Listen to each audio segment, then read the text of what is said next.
Welcome to Writing Black Joy Season 2.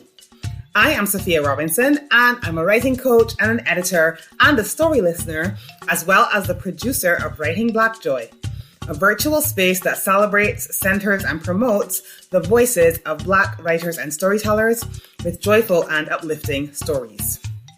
Here, you'll find conversations with some of my favorite Black writers and storytellers, learn more about their projects and the joy they're bringing into the world, hear more about their creative process, and find inspiration for your own creative ventures, as well as tips and strategies for writing poetry, blogs, creative nonfiction, fiction, plays, and so much more from all types of writers, as well as a sneak peek into the writing life.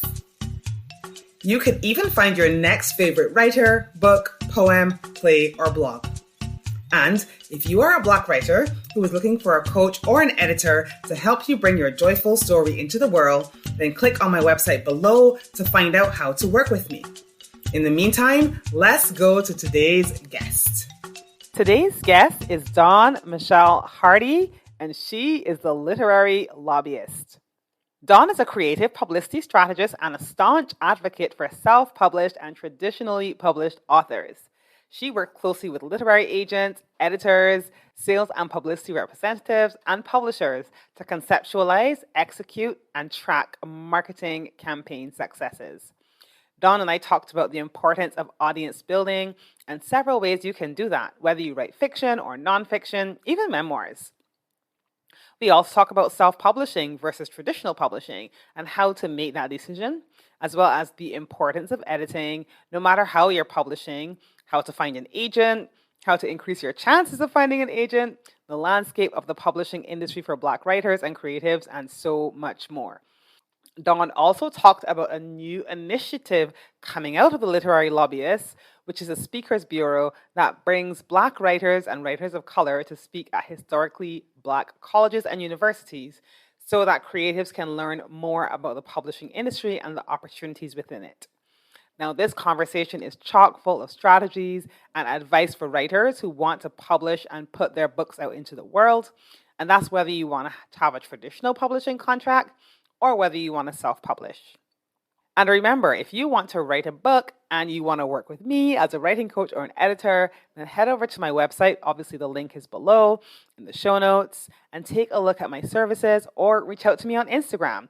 Just go over, follow at Writing Black Joy, drop me a DM, and I'll be happy to chat to you about it. Don't forget to hit subscribe, whether you are on YouTube, whether you're in your podcast app, and also subscribe to my newsletter and get me in your inbox. It's like getting email from an old friend.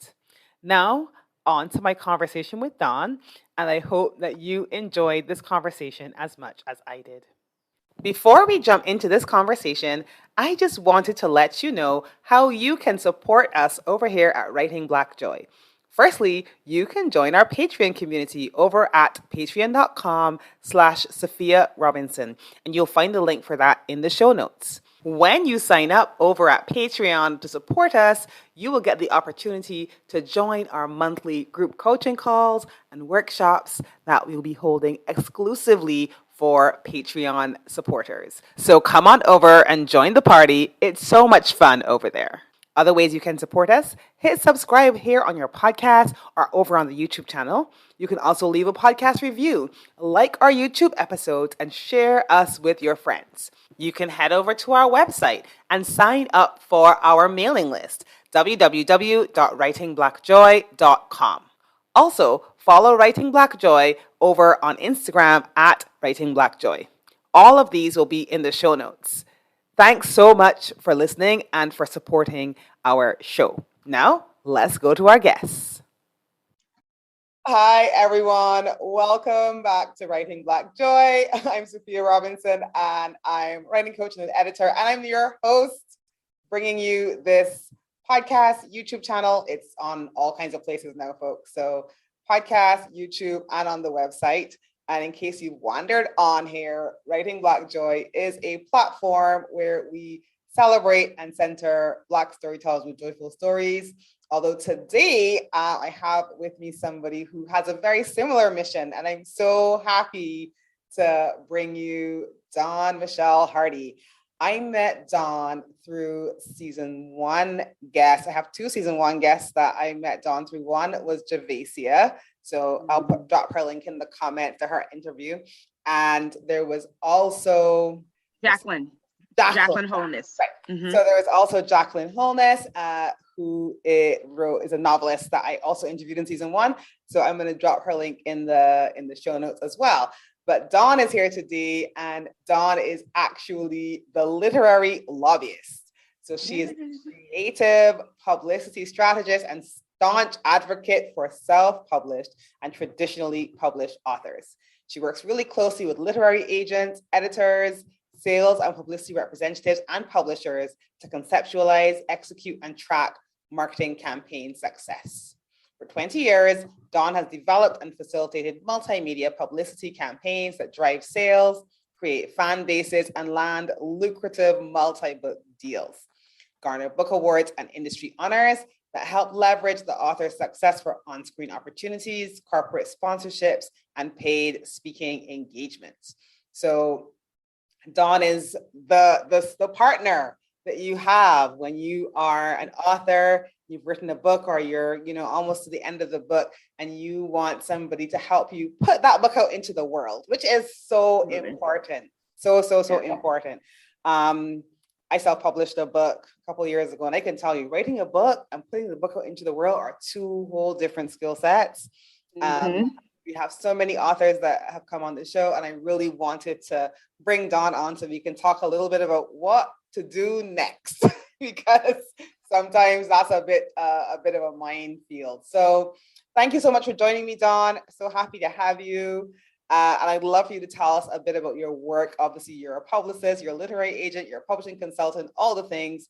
I'd love to know, first of all, how did you even get into doing this work?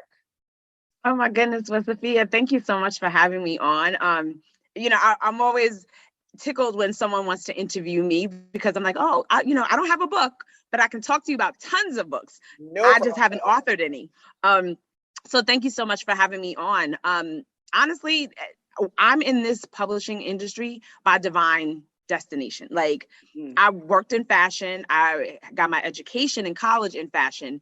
And when I was in the process of transitioning, trying to figure out, I don't want to do fashion anymore, a colleague had recommended me to be a personal assistant to author Terry Woods. She wrote True to the Game. Yes. So, and that was at that, when urban fiction, over the next few years, urban fiction, took over African-American publishing. So I was her assistant for 2 years.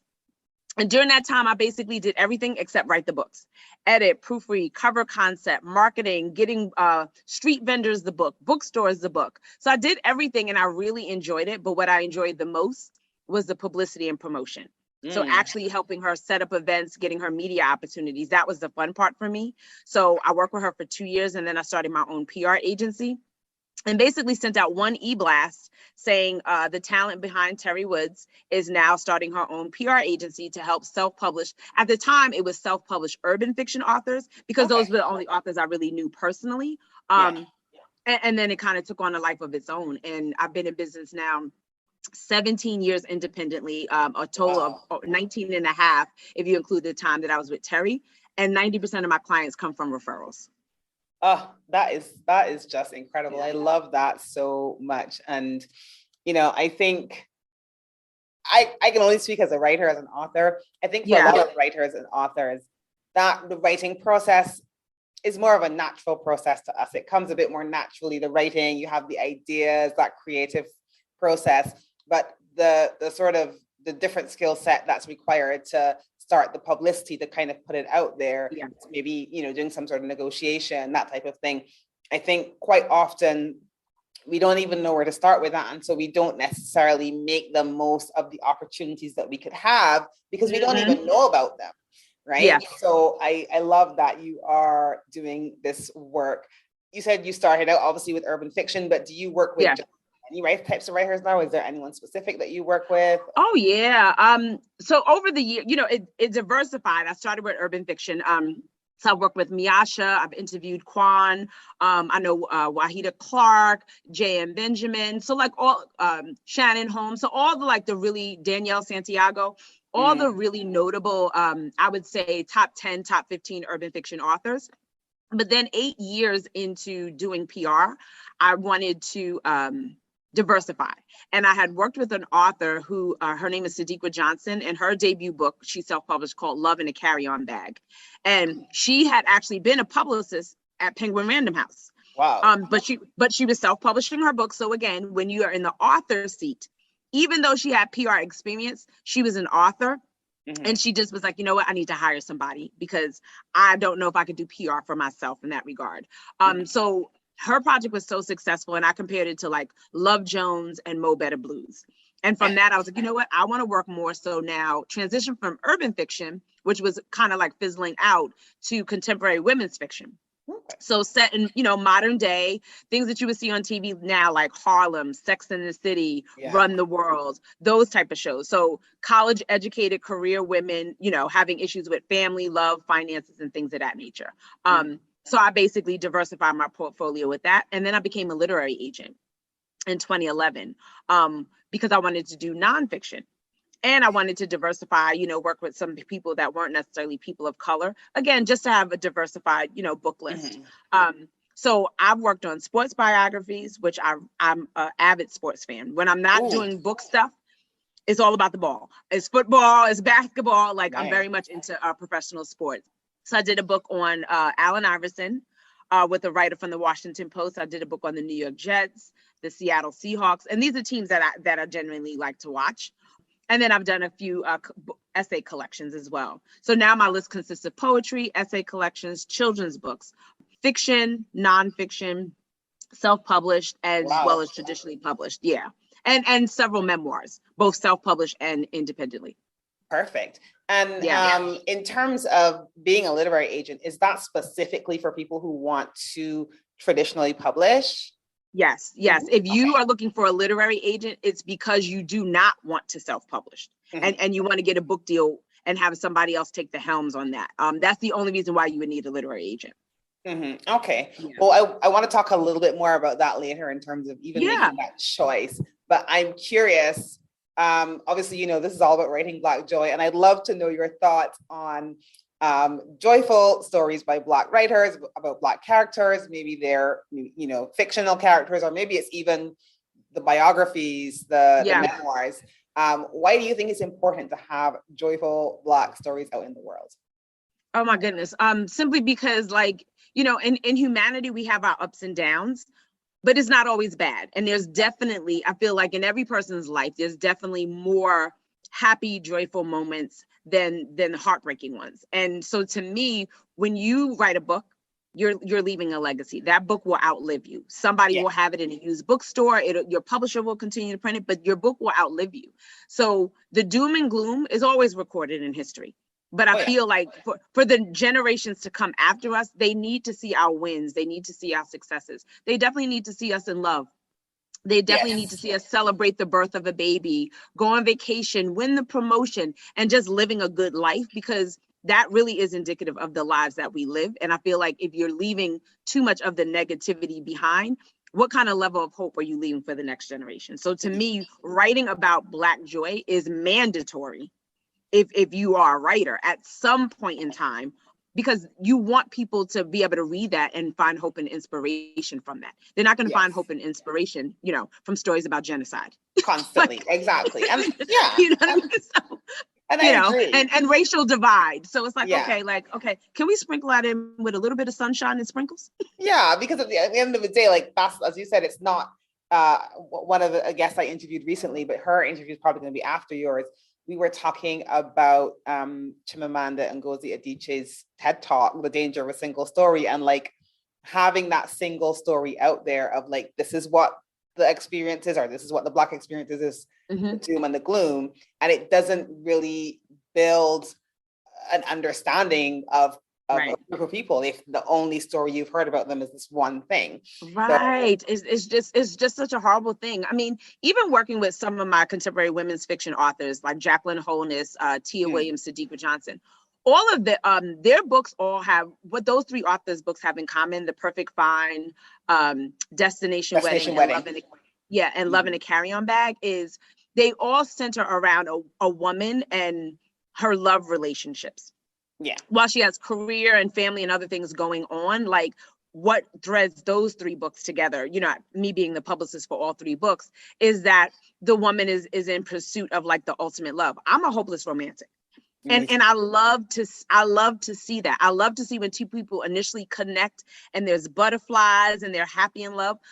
Those type of stories make me excited. Those type of movies make me excited. So when you only see statistics, you know, about women not being able to get into a relationship because they've chosen career and things like that, that's not the only narrative that we should be sharing. And that's when I talk about Black joy. It's like, yes, career women may have a hard time getting into love relationships and fertility issues and things of that nature. But then when they do, I feel like there's not enough recorded on the happiness and the celebration of when they do. So I like to work on books where the woman does find love in whatever form that may be, but ultimately she finds love. When I read Love in a Carry-On Bag by Sadiqa Johnson, I finished the book at like 1 a.m. And I remember texting her and saying, I'm ready to fall in love again. Have a good night. Because by the time I got to the last page, that's generally how I felt. I was like, oh my gosh, okay, I'm ready. I want to be in a relationship again. Yeah, now I want to read at 1 that. o'clock in the morning. But somebody text you at 1 o'clock in the morning, like, I'm ready to fall in love again. What are you talking about? Yeah, because after the last page of your book, I was like, oh, I want that. Yeah. You know, and what it did for me, it is done for other readers. And that's why we need those Black joy narratives. Okay, I love that. So I'm going to check out that book. I might even drop the link in the show notes. Yeah, Love in a Carry-On Bag by Sadiqa Johnson. It was her first book. Like I said, if you love Love Jones and Mo Better Blues, you will definitely love Love in a Carry-On Bag. That I'm going to be looking for that. That's going to be my right now it's December we're recording this, but that's going to be one of my holiday. Listen, I know everybody has a TBR to be read list that's like this high. Mine too. So I love that. I've been asking every guest to share a quote. Either it could be from one of your clients or just a quote that's really meaningful to you. And tell me a bit about what you love about this quote. Oh, you know what? I can paraphrase it. That's fine. It's from an author, Darby Baham, in her debut book, which comes out in January 2022. It's called The Shoe Diaries. But in the quote, she's a shoe addict and she's going out on a date with a guy for the first time and it's raining. And so he looks, she's dressed, her outfit is put together. So he looks down and says, oh, the forecast calls for rain. She's wearing suede shoes. And she basically says, you know what? I'm throwing caution to the wind. So weather be damned, I'm wearing the shoes. And what I like about that particular quote from the book is that we sometimes are waiting for the perfect moment. We're waiting for all the stars to align, for the sun to shine on our face at this exact moment. And I find that when you keep waiting, thinking that, oh, I'm not going to go to Paris until I have a relationship or until I'm with my husband, but you don't even have a boyfriend. So like, we're waiting for these moments in our lives to become perfect before we wear the dress, before we wear the shoes, before we take a certain trip to a destination. And meanwhile, life is passing us by. Yeah. And so for me, what I got from that is basically like, live your life in the moment, because one, tomorrow isn't promised, but then two, you get to have more than one good day. Yes. You get to have more than one good date, whether that's one good first date or numerous dates with that same individual. But who's to say that you only get one opportunity for a happy moment or a good trip or a perfect outfit? Like, that's not realistic. So what I got from that quote is, her saying, listen, weather be damned, I'm wearing the shoes. Yeah. Yes, ladies, wear the shoes. Wear the shoes. Wear the shoes, wear the dress, take the trip, because you're waiting for a perfect storm that's not really going to happen. Like, you're actually in it, but it doesn't look perfect to you. So you're like, oh, no, I'll pass on this one. And here's an example. I worked with an author who wrote a memoir. She was 32 years at the time. She'd been to, over 20 countries. And her passion was she really wanted to go to Paris. She hadn't been to Paris yet. She was like, Dawn, I'm only going to go to Paris when I'm with my husband. That's the place I want to go to with my husband. But she wasn't even in a relationship. And she wasn't even actively dating at the time. And then maybe about 2.5 years ago, national news that Notre Dame in Paris caught on fire. I remember. Now I've been to Paris and I have a picture of myself in front of Notre Dame. So now that picture that I have, the building no longer looks the same. because they're trying to figure out how to build it up, if they even have the right materials. And I sent her a message and I said, see, Paris is burning. Take the trip. So you're not, you put off for years going to Paris because you want to go with your husband. But meanwhile, things are happening and you're missing it. Now that building is no longer the same as it was when I went. Mm-hmm. Go take the trip. You can always go back when you have a husband. Yeah. So it's those type of things, like, pursuing opportunity in the moment, and because perfection really doesn't exist. No. And I always call that saving life for a special occasion. It's like, you cannot save life for a special occasion. Like, this is life right now. Every day is a special occasion. That's a bumper sticker. I love that. I just might. I think I just might. Yeah. Don't save life for a special occasion. Totally agree with that. Oh, I love that so much. So that'll be my favorite quote. Yeah, I love that. I would love to talk a bit about writing and publishing now. A bit later, we're going to talk a little bit about even making that decision about how to publish. But before that, I want to talk about audience building, because I don't care if you are traditional publish, self-publish, having a blog, doesn't matter. I think that building that platform, building up that audience is so key to having people to read your book when you put it out there into the world. And so I'd love to chat a little bit about that. So first of all, because I know people probably may come to you by the time they've already written the book, when do you think it's a good time to start building an audience? Do you think it's like when you start writing? Do you think you wait until you're finishing the book? Like, when do you think it's a good time to start that process? So here's the thing. So when it comes to nonfiction, if you decide you want to do a book on like relationships or diversity and inclusion, more than likely what inspires you to want to write a book about that is because you're already doing the work, and people have come to you with questions or are engaging you in conversation around the topic that you're already talking about.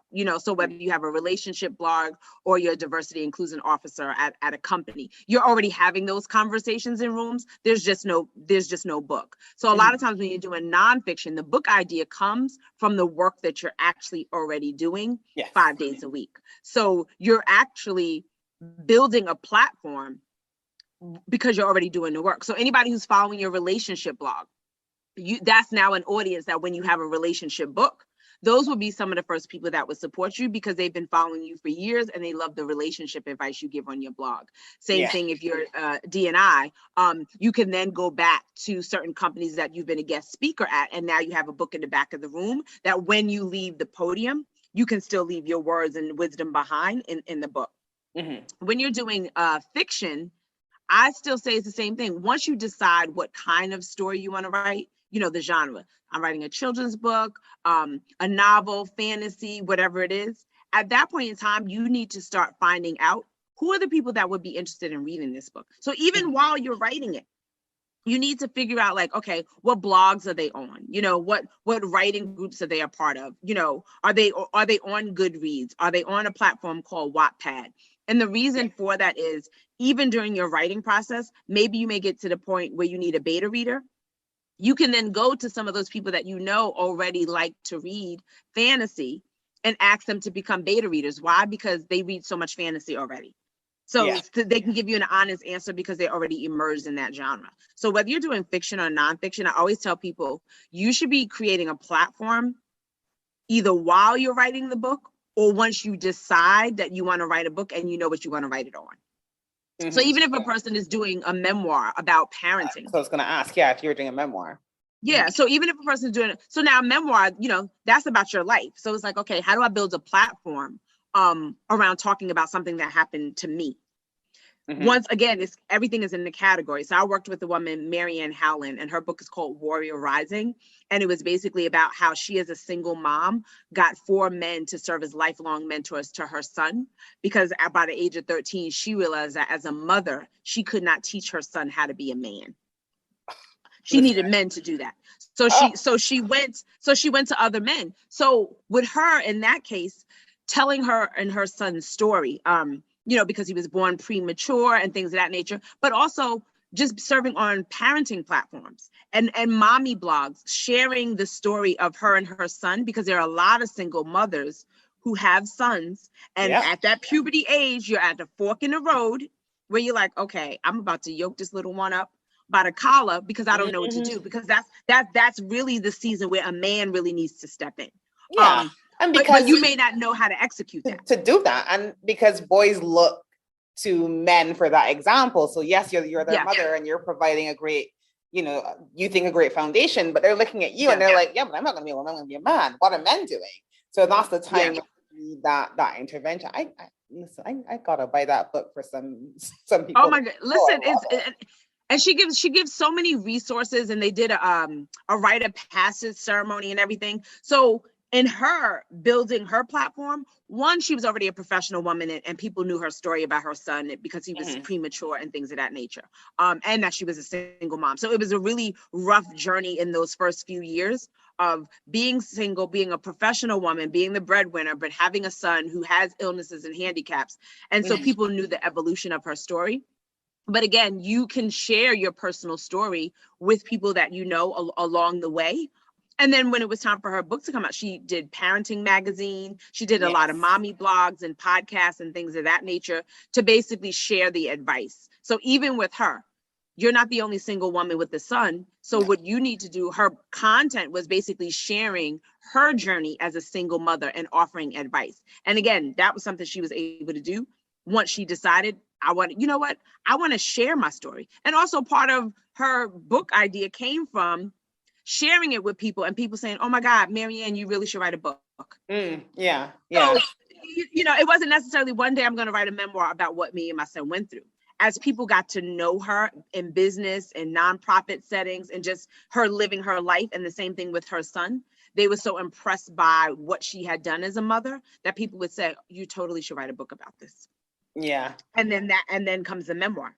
And that's what grew. But you definitely need to, every author, whether it's poetry, children's book, whatever it is, you need to be working on building a platform while you're writing the book, or even before, simply because you can't get a literary agent if you don't have a platform.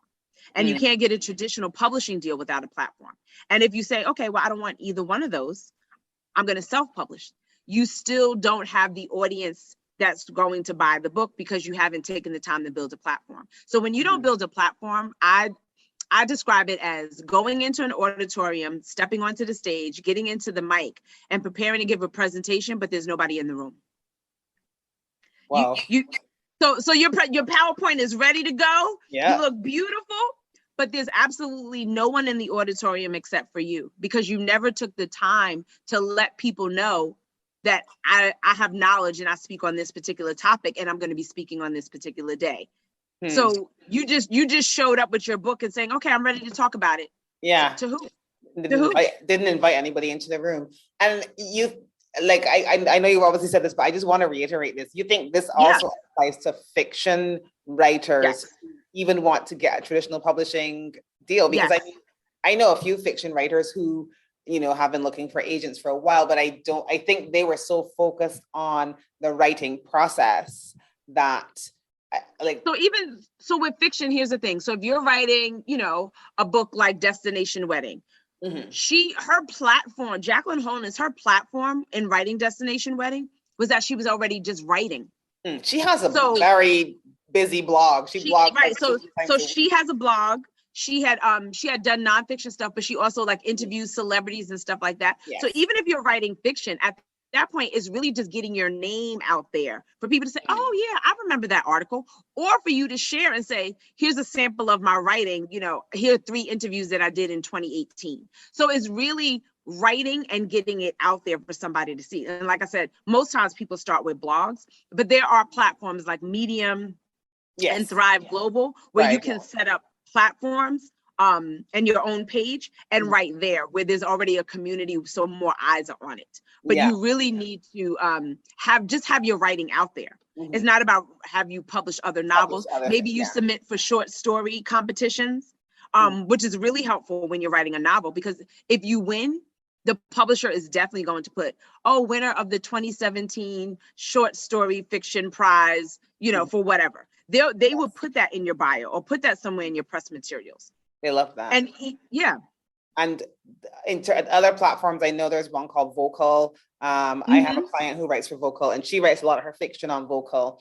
And the other thing, which I think is interesting is there are a lot of podcasts out there. Like there are podcasts for romance novel. Absolutely. Yeah. Podcasts have become like a gem. I remember a friend of mine, she's been in the podcast maybe now like 7 or 8 years or so. And she was one of the first people that I knew that was avidly listening to them.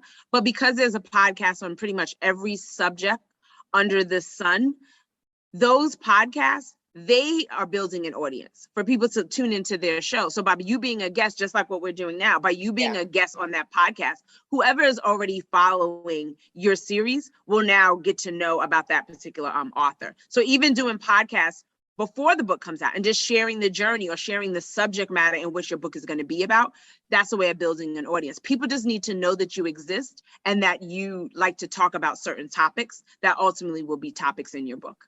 Yeah, I think those are some great ideas. And so hopefully listeners will get some ideas for their own projects. So thinking about publishing now, I know you're a literary agent, but you also work with self-published authors. So $1 million question, how do I decide if I'm going to do traditional or do self-published? I love to hear your thoughts. Yes, I feel like that is the number one question in the last 20 years. The last 20 years, that's the number one question. Here's the thing. It's about your ultimate goal. Like, why are you writing this book to begin with?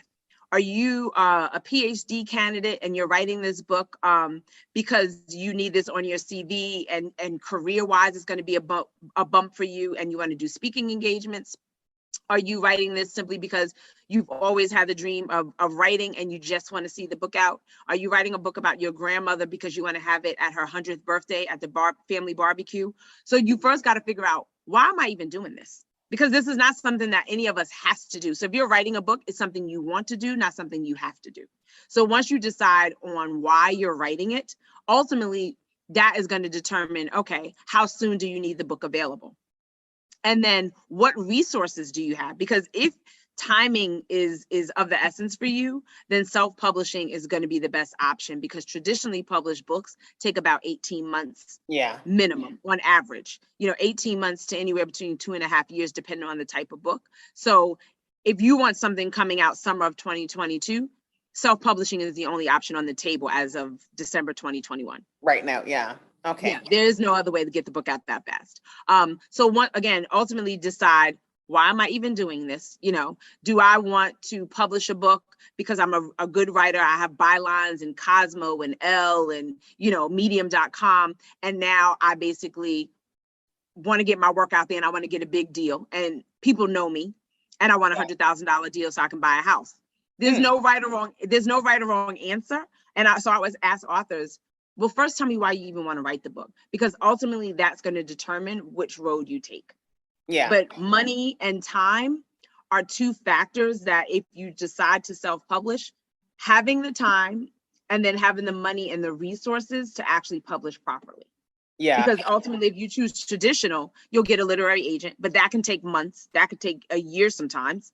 And then that agent then has to turn around and start pitching the project. And that's going to be some more months. And then you get the deadline and contract to actually work on the book. That's another year. So if you go traditional, it's because you have 2 to 3 years to wait it out. Yeah. And I suppose it's important to note that it costs money if you're going to self-publish. I mean, there are people out there talking about, you can just throw it up on Amazon in 2 weeks or whatever. No, because there's 2 billion items on Amazon. How do I know that your book is on there? Exactly. And how do you know it's on there? B, quality, right? Yes. To me, you want a book that's good quality, get it edited. I belong to a strong cover design. Covers, everything like that.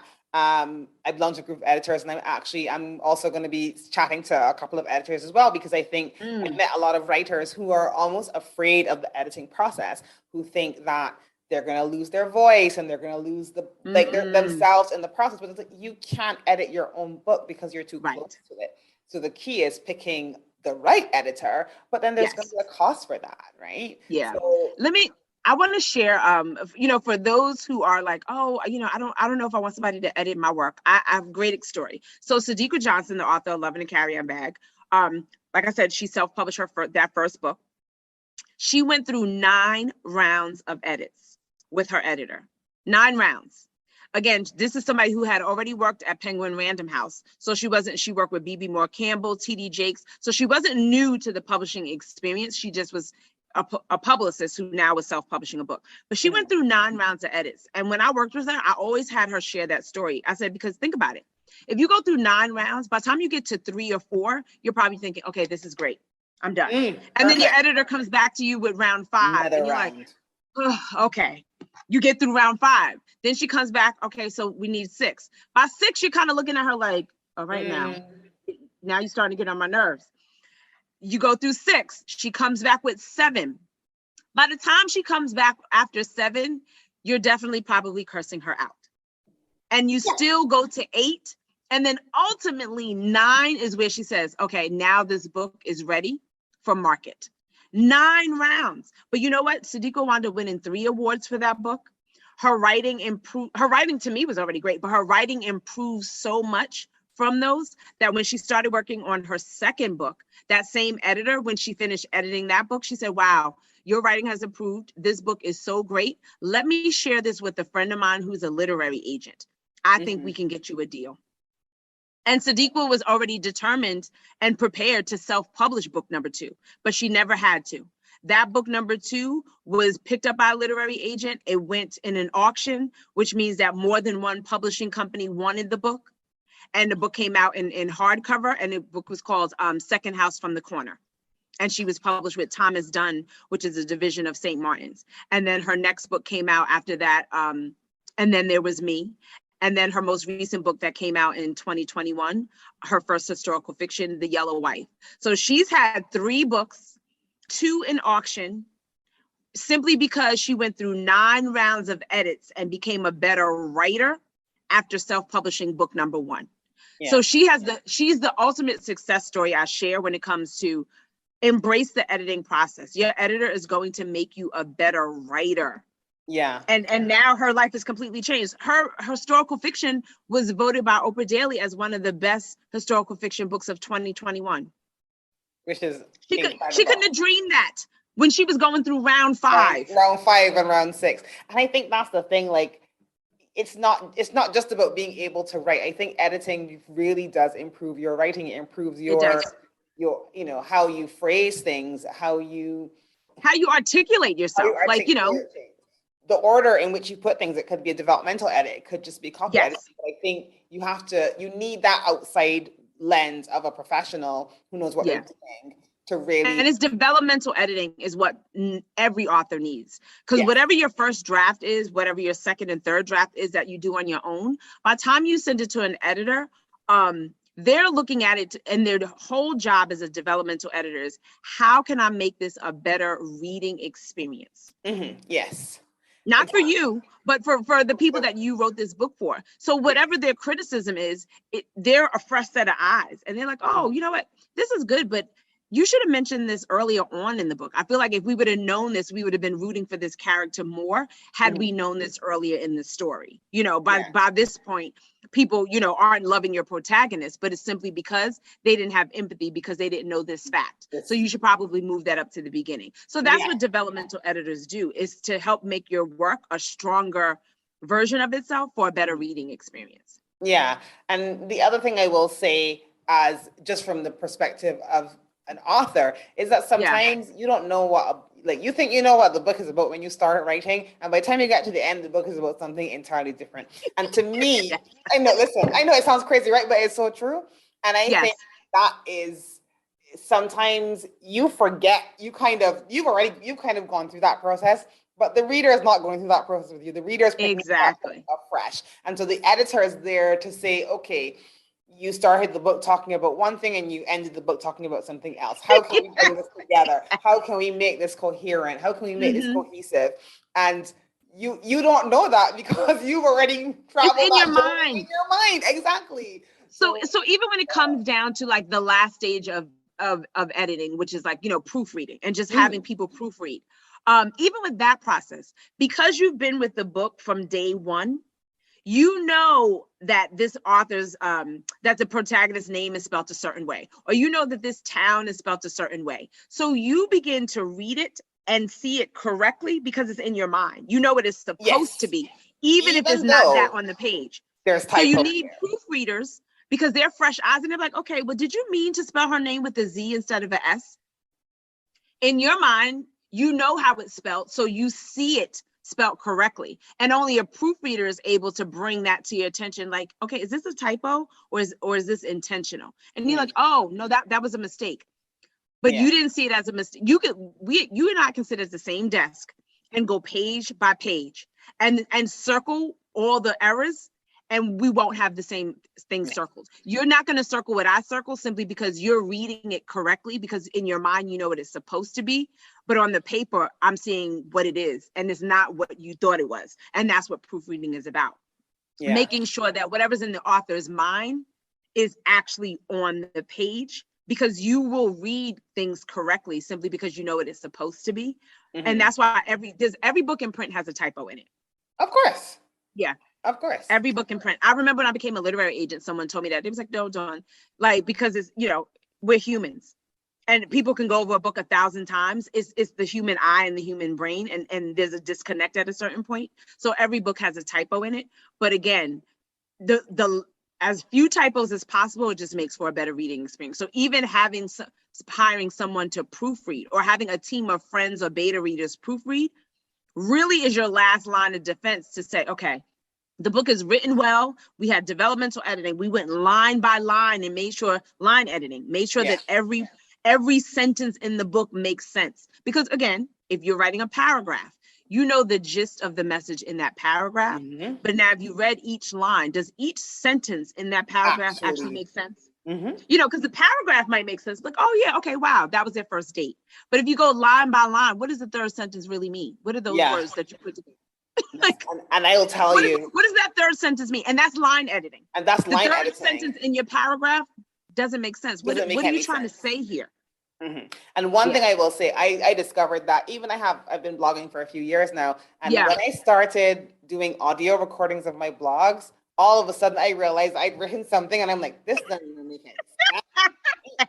And that was me picking it up from my own writing. So imagine. You're like, wait a minute. You're like, pause. What did I write here? And you're confused because you don't even know how to ad-lib. You're like, nope. Okay, what was I trying to say? I had to pause. I had to delete it. I had to rewrite it. And that is my own work. So I think how much more is an outside outside lens going to pick up? So I think those are really, really important things for someone to consider. But then going back to that decision of like traditional versus self-publishing, there's cost to that. If you want a good editor who's going to do a good job with developmental editing, you want a good proof, there's a cost to that, and you have to be willing to foot that sort of cost.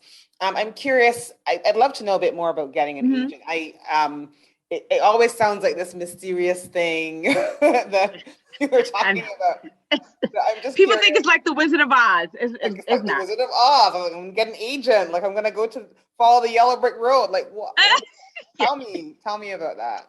So if a person is looking for an agent, there's a platform called Publishers Marketplace. Mm-hmm. So publishersmarketplace.com. There's also a platform and a magazine called Poets and Writers. So I think Poets and Writers is pw.org is their website. Both of those. And then if you're on Twitter and you put in hashtag MSWL, which stands for Manuscript Wish List, those are places where you can find editors and agents, more specifically agents in all three of those platforms. So finding an agent, ultimately the job of an agent, if I represent you, is I already believe in your work. And then my job is to pivot and find you and I a publishing partner that will publish your book. However, as an agent, I only am financially compensated after we get you a deal. I get 15% of whatever advance I get for you. Right. Therefore, I might be working with you for weeks, months, years before I get one penny. So therefore, I always tell people, make sure that you understand that your agent is advocating for you and they're not being compensated. So they believe in you and they're going to make calls and emails and meetings for free because they believe that they can sell your work. So it's always important for people to recognize that your agent is your number one advocate that can actually do something for you. Because maybe your mother, your spouse, or your best friend are advocating for you, but they can't help you. So they can't help you. And your agent is your advocate that actually is industry connected to help you get a deal. But again, if I'm only getting paid when I sell a book, I need to know that your writing is strong. If you're writing fiction, if you're doing nonfiction, that your writing and your platform and your idea are strong and well executed, because I have to pitch that, and I can't pitch something that I know my colleagues won't want to buy. Yeah. And so I guess that's why you might find it harder to get an agent if the quality of what you're pitching, the quality of it, the marketability of it. And so let's say if your writing is an A+, let's say your idea, your execution. So whether you're doing a nonfiction book or a novel, and either way, they're executed great. Your book proposal is great for a nonfiction. Your manuscript is well written. This is an amazing historical fiction novel. And now the third category is, well, what's her platform look like? Right. If Sophia has a platform and Dawn doesn't, and we both have A's in those first two categories, Sophia gets the agent. Yeah. Yeah. And that's, if you have, you have to have, going back to the platform, that becomes the tiebreaker. So if you and I both have great writing, we both have great ideas, the person with the best platform is ultimately the most promising to an agent, because they believe, wow, she has great writing, good idea, great execution, and she has a platform. This is something that publishers want. I can definitely sell that. And she might be able to sell mine as well if my platform is smaller, but it definitely is going to be a conversation to be had. And maybe the agent, he or she may say, I'm going to continue to go forward because I personally really like it. But any rejections that come, more than likely, the lack of platform is definitely going to be a reason why somebody's going to pass. Okay, that's good to know. I think those are some really great points for people to bear in mind if they're looking for an agent. And here's the thing. So even when you submit your fiction manuscript, when we talk about that editing, so we talk about the editing as far as like if you want to self-publish, but that still applies if you want an agent. An agent will still go through and say, oh, you know what, let's clean this up a little bit. But the version that you send the agent has to be as strong as if you were going to self-publish, because that's the sample of your writing. So you still have to go through that editing process with someone before you submit that manuscript to an agent, because that's your audition. So what they read is going to, if you don't say, oh, I'm not going to pay for an editor, I'm going to wait till I get a book deal and let them do that.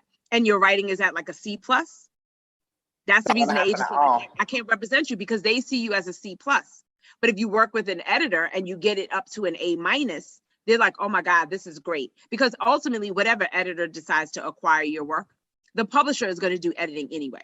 So even if you think it's an A+ by the time I've paid for an editor, I've got an agent, they made a couple of tweaks, and then I sent it to, even when you get a deal, the editor is still there's still more tweaking to be done. Always, 9 rounds later. But again, I think it's important to mention that even if a person is looking for an agent, that's all the more reason why you will not get an agent if your book isn't cleaned up and edited properly, because that's the sample of your writing. So if it's a C+ and you don't want to make it an A before you get to them, then most agents are going to decline on a C+ idea and the execution. Yeah. Okay. That's a really good point. I think that's really which means that you can't avoid an editor at all. At Doesn't all. matter which So way you want to go. You might not need to hire a cover designer or a publicist, but no matter what direction you want to go, an editor is non-negotiable in publishing. Okay. Right. I love that so much. Thanks for really stressing that. That's the soundbite. That's the soundbite right there. That's the soundbite. Trust me. An editor is a non-negotiable. Not negotiable. I think that's so important. So I'm curious. I know over the years you have represented a lot of Black writers of color, and just writers in all different types of genres. What do you think? Is it about the industry at large? It's about the industry at large, right? So I'm curious. I know that the publishing industry is still, especially in, English speaking countries, let's talk about the US, UK, whatever, it's still a very white space. Yes, it is. Space. It's not very diverse. It's not very, it's very monochromatic, basically. It's a white industry for the most part. And that's part of the reason I actually started this series, because I felt like I wanted to really put more Black writers out there. But I'd love to know what you see in terms of the publishing industry at large and that landscape for Black writers, both the good things and maybe the challenges that they may face in this industry. So over the last few years, I mean, definitely over the last like 2 since the pandemic and everything that happened with George Floyd and the national uprisings, more authors of color definitely have been getting, more book deals, which is great, and the money has gotten a little better. But one of the things that I'm working on now is to create a speakers bureau as part of the division of the Literary Lobbyist to get Black writers to speak at HBCUs to talk about whatever their industry is in. But it started with the idea of wanting some of my authors to speak to students in journalism, English, and things of that nature about careers that they can have in publishing. The lack of diversity really starts from the assistant or intern level. Okay. If you cannot afford, publishing capital is in New York, and then a lot of companies have offices in LA and maybe like Tennessee. Mm-hmm. If you can't afford to intern for free during the school year or intern for minimum wage during the summer and live in New York, then you don't get the opportunity to get the internship. And if you don't get the opportunity to get the internship, then you're not in-house learning the culture, being able to sit in on meetings, meet authors. You don't get that opportunity. You're just somebody with a resume who has a desire to be an assistant editor one day. But if you don't do the internship, oftentimes the intern is the one that gets promoted to assistant editor.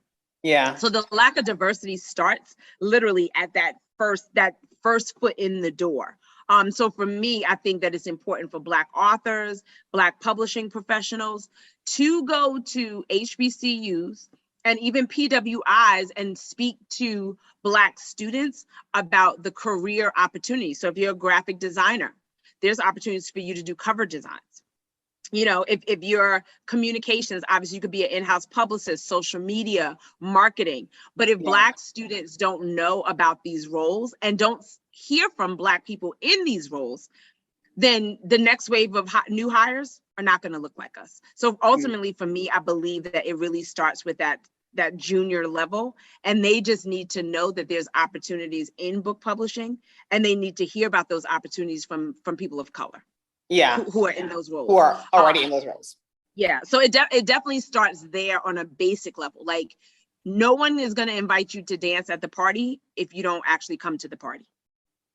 Mm-hmm. So first, you just have to get yourself there. And I believe that starts from going from education and a level of mentorship. And then once you get in, it's really about establishing relationships and connections. I tell authors now, even if they're self-published, you should be making relationships with other authors in your genre. On Twitter, they started a hashtag publishing paid me. And that basically was all about authors sharing what their advances were. Okay. And how underpaid they were, and basically sharing that. So oftentimes, Black people don't want to say how much money they're getting.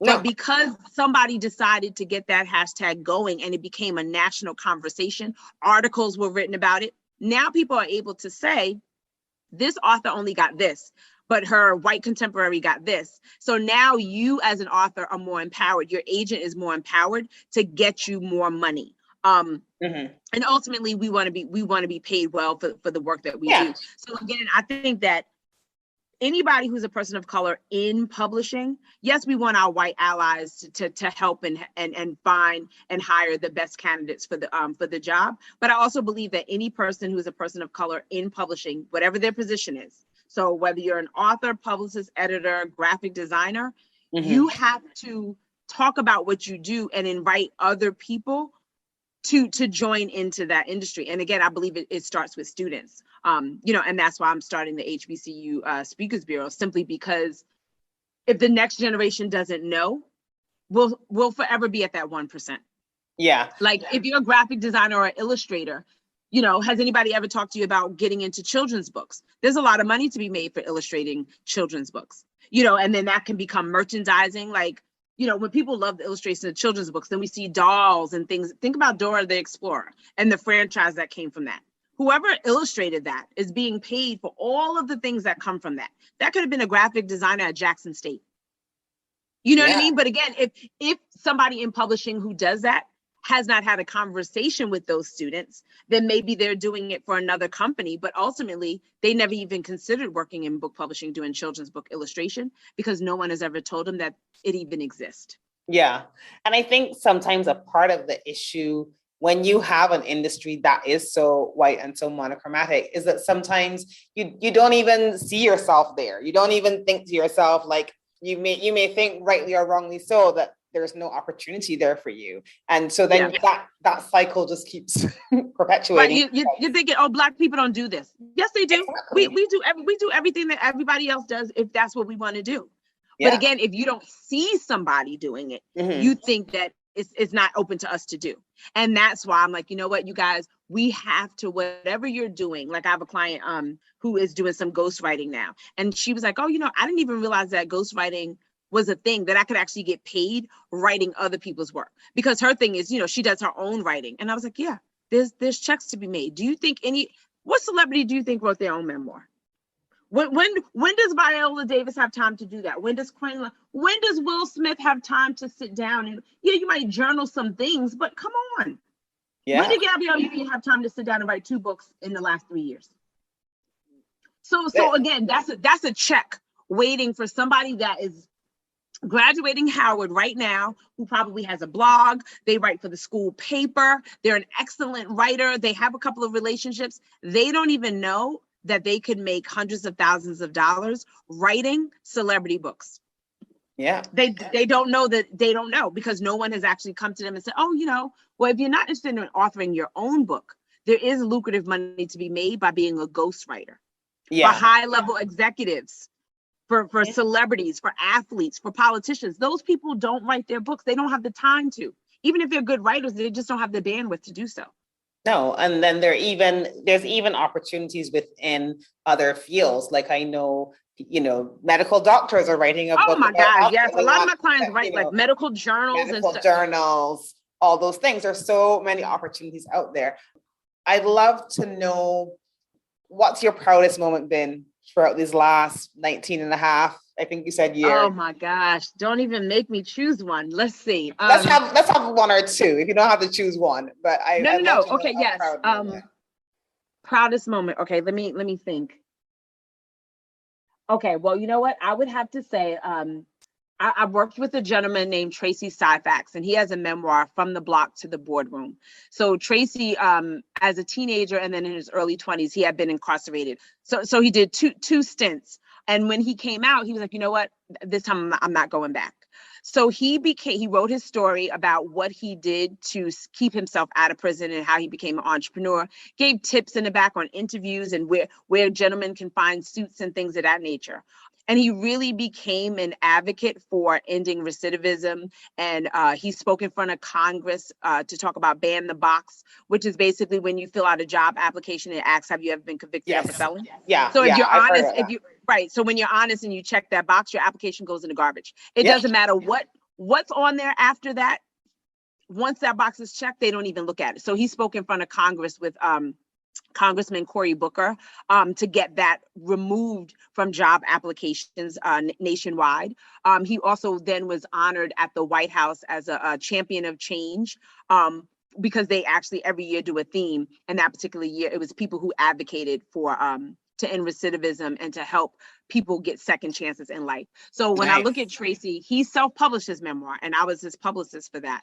But I look at all that he's done, taking his lived experiences, self-publishing and putting them in the memoir, and then doing speaking engagements and connecting with communities. Ultimately, him writing a memoir and self-publishing, something he did for himself, winds up positively impacting an entire community and helping friends and families and nonprofits basically say, we have to end this prison pipeline. So when I look at all the authors that I've worked with, Tracy is somebody that really comes to mind because what he started out doing for himself has ultimately changed and saved lives. And he was a self-published author, and now he's happily married. He met his wife during the pandemic. They have an amazing story that's been featured in the New York Times and O Magazine. And now she is writing her memoir about ultimately how they came to be and the journey that she's been on as a cancer survivor, and then finding love online during a pandemic. Wow.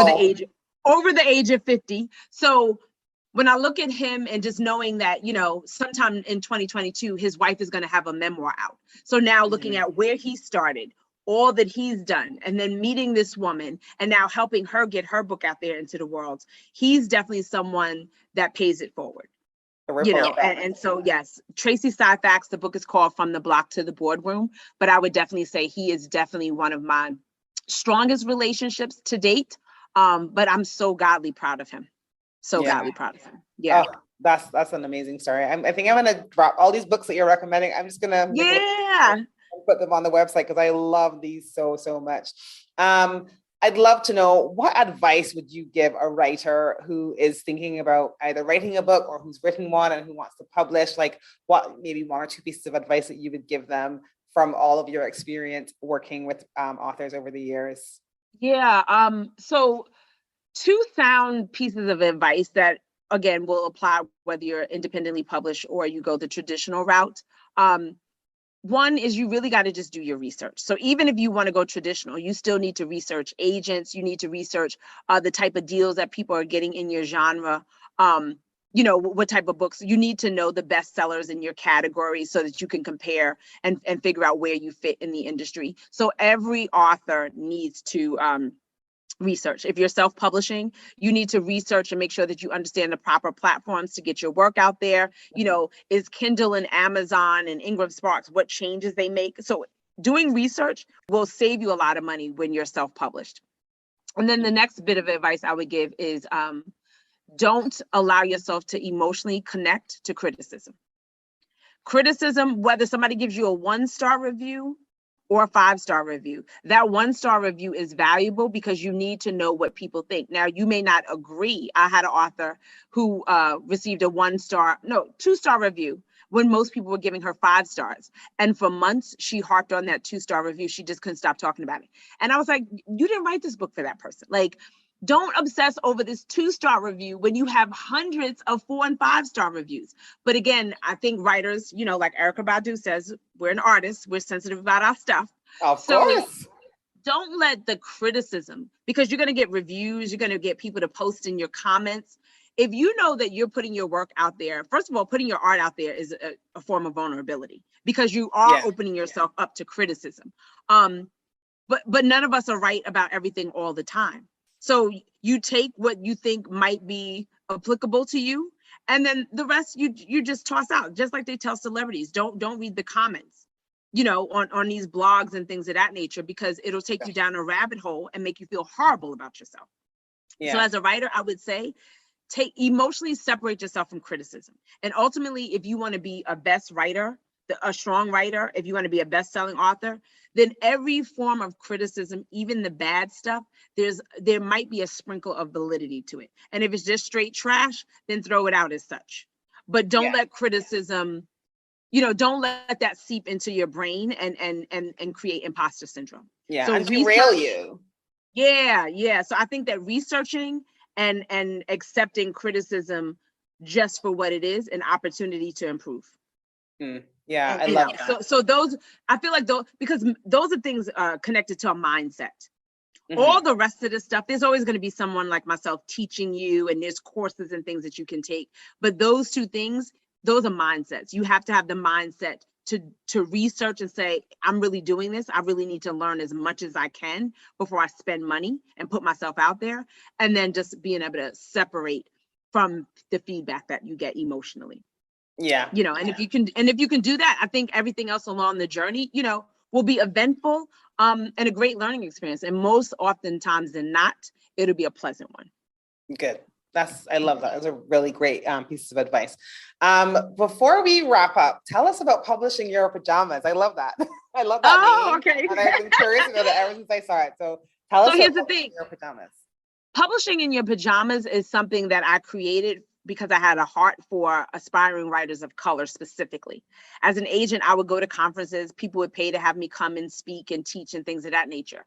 I would always get on social media, people in my DMs asking questions and advice, and can they talk to me and can they email me? But I wasn't seeing Black people showing up at these conferences. And I'm like, okay, is it that you don't have the time off from work? Is it that you don't have the money? Is it that you don't have childcare? What's preventing people of color from showing up at these conferences where I'm being hired to come in and speak and teach? So I saw that there was a disconnect, and I said, okay, you know what?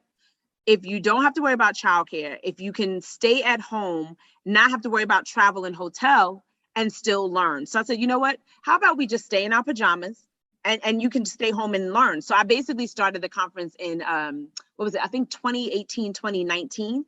And I basically did an all-day conference where I had different people come and speak and teach. And then I had 2 authors come and talk about their book. I interviewed them. But it was basically a one-day conference where everyone stayed home in the comforts of their home.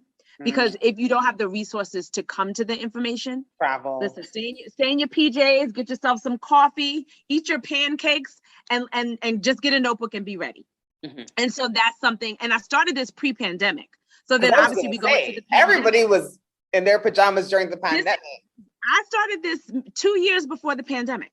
2 years before the pandemic. So again, for me, it was seeing Black people want to publish books. They want this information because they're asking me questions on social media all the time, but they're not showing up at these conferences. So whatever resources is preventing them from appearing at these conferences, let's remove that and everybody stay home. The speakers stay home, I stay home, and the attendees stay home, and we can learn together. So I'm going into my 3rd year of doing it, and now I do it basically as a series of courses and workshops. But again, we stay at home in the comforts of our home. And you can learn about publishing in your pajamas.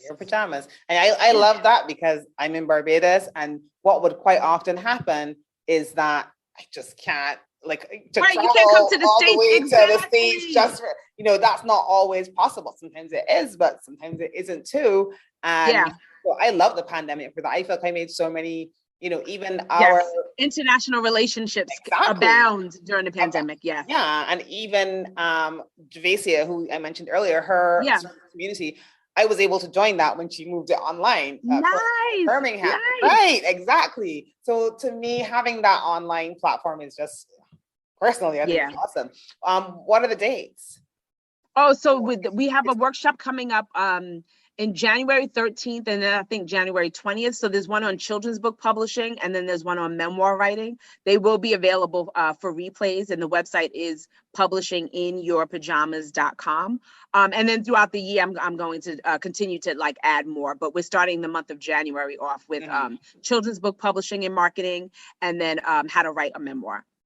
I love that. So what people need to do is get on your mailing list then, so that they absolutely they can go to the literarylobbyist.com. All of that information is up there in the blog section. And then they can register for the courses on publishinginyourpajamas.com. But please get on the mailing list, the literarylobbyist.com. Right now, if you go to the website and my blogs, if you're a self-published author, I have a list of awards that accept self-published authors. I also have a database of media outlets that accept self-published authors. So I'm always giving digital freebies, and then ultimately those digital freebies become blogs. So right now you could definitely get the list of awards.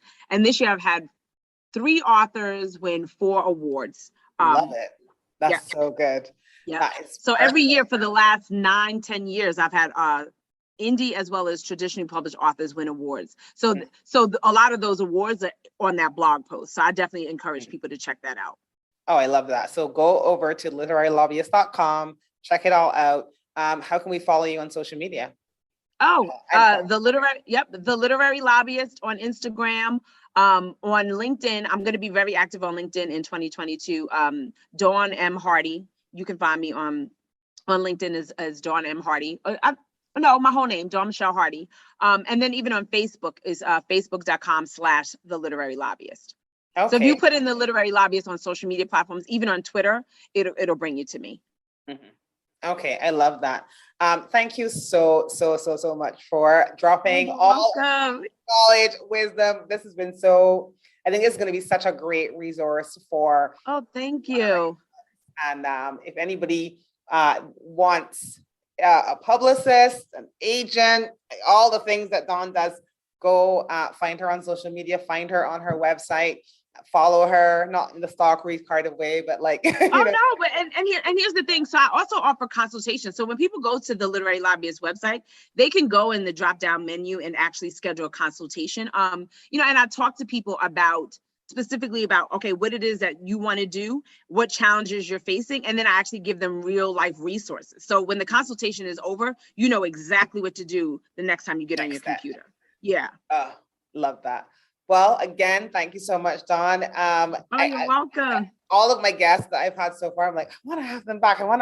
So if I'm going to have you back, hopefully listen, you can have me back. We could do it live in Barbados from the beach. And I want some corn fritters and I want some rum punch. Yeah. Mm-hmm. What is it? Conch fritters? That's what I want. I want some conch fritters and rum punch. Okay. Yes, we are going to organize something as soon as we get off the air. Maybe not as soon as we get off the air, but you like to come to Barbados.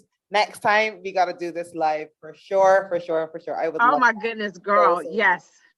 Thank you so much, Sophia. Thank you so much, Dawn. Appreciate you. And everyone, happy reading. Thank you for joining us today. You can find out more about our guests in the notes below, and don't forget to hit subscribe to our channel so that you don't miss new episodes when they drop. And if this has inspired you to get your own writing project into the world, click on my website below and learn how you can work with me as a writing coach or an editor. Until next time, I send you big love from a small island.